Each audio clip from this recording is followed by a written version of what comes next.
देश और पूरी दुनिया सनातन धर्म के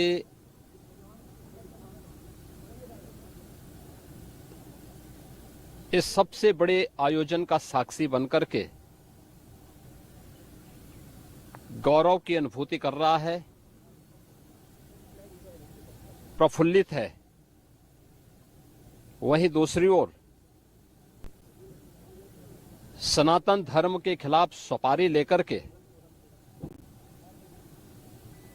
षड्यंत्र करने वाले तत्वों के द्वारा लगातार शरारत पे शरारत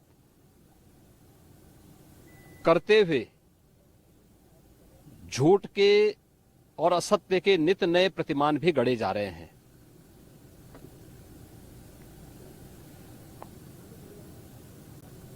भारत के संसदीय लोकतंत्र की सबसे और सर्वोच्च संस्था देश की संसद में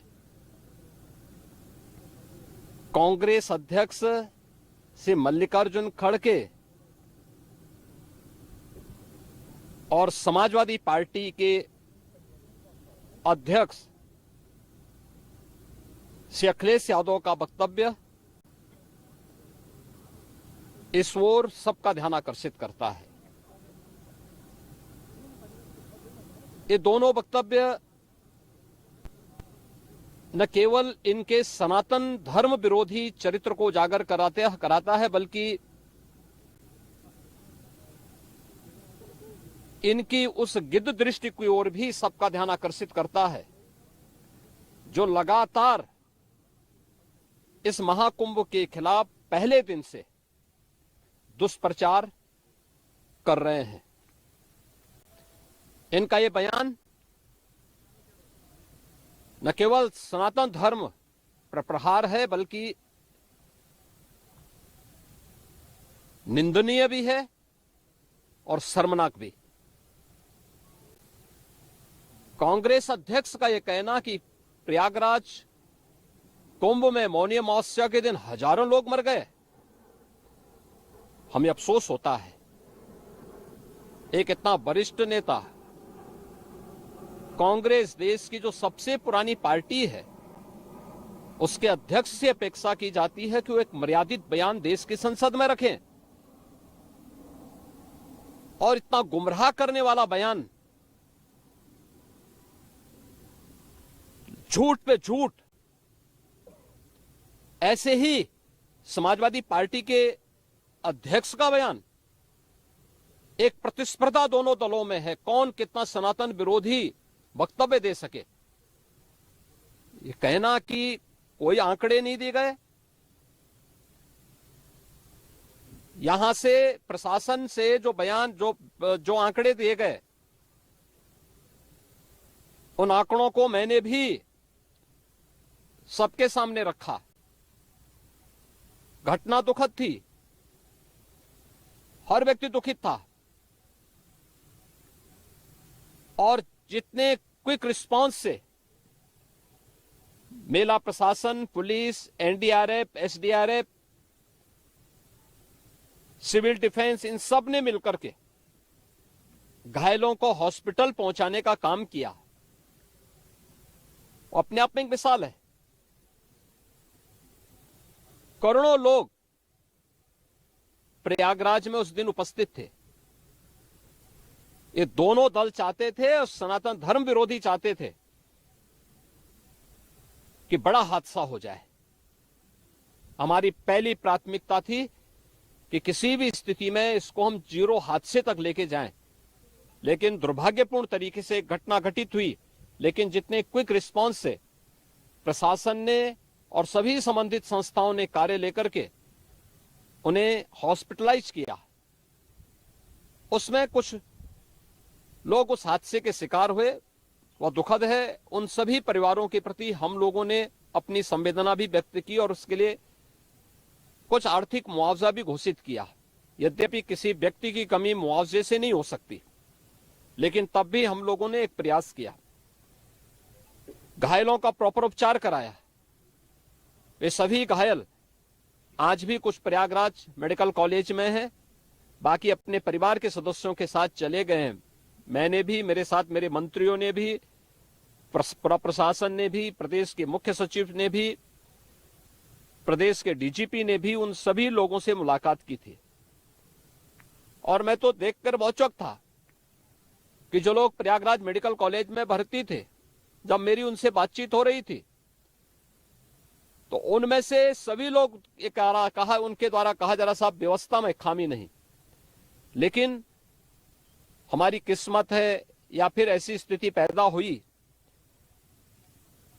और उनके सभी पहलुओं को लेकर के सरकार भी जांच करा रही है और उसके लिए एक न्यायिक कमीशन भी हमने तत्काल गठित किया है। लेकिन हमारी पहली प्राथमिकता थी कि जो ये लगभग 8 से 9 करोड़ लोग प्रयागराज में उपस्थित हैं, इन्हें सुरक्षित उनके घरों के लिए वापस भेजना। इन दोनों दलों और सनातन धर्म विरोधी उन सभी लोगों के वक्तव्य, जो लोग ये गुमराह करने वाले वक्तव्य दे रहे हैं कि लाखों लोगों ने स्नान नहीं किया, सरासर गुमराह करने वाला है। ये वक्तव्य देना कि कोई अमृत स्नान या साय स्नान नहीं हुआ, ये भी गुमराह करने वाला वक्तव्य है और सनातन धर्म की अवमानना ही नहीं, बदनाम करने की साजिश का एक हिस्सा है। कोई परंपरा बाधित नहीं हुई। मौनी अमावस्या का स्नान पहले दिन सायकाल 7:30 बजे से प्रारंभ हो गया था और अगले दिन पूरे दिन भर देर सायकाल तक मौनी अमावस्या का मुहूर्त था। स्वाभाविक रूप से अखाड़ों ने हादसे के तत्काल बाद मेला प्राधिकरण के साथ बातचीत करके अपने स्नान को स्थगित किया था कुछ देर के लिए। और फिर जब मेरी उनसे बातचीत हुई दोपहर के बाद, सभी अखाड़े और पूज्य संतजन, आचार्य महामंडलेश्वर, वे इस स्नान का हिस्सा बने और वही परंपरागत तरीके से सभी स्नान भी हुए। इस महाकुंभ में 3 अमृत स्नान थे, मकर संक्रांति, मौनी अमावस्या और बसंत पंचमी। इन तीनों में अमृत स्नान हुए जिसमें सभी अखाड़े भागीदार बने। पौष पूर्णिमा से आयोजन प्रारंभ हुआ।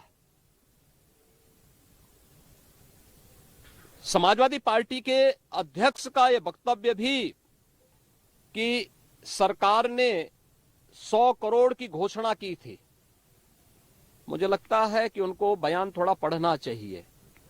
ये लोग 12 बजे सो करके उठने वाले लोग हैं। कार्यालय स्टाफ जिस प्रकार का इन्हें नोट बना करके देता है, ये उस प्रकार का वक्तव्य बना करके सामने प्रस्तुत करते हैं और फिर उसके अनुसार उसको लीडर के रूप में नहीं बल्कि एक रीडर के रूप में सबके सामने उस वक्तव्य को पढ़ करके अपनी जगहंसाई करते हैं और राजनेताओं की भी जगहंसाई करते हैं।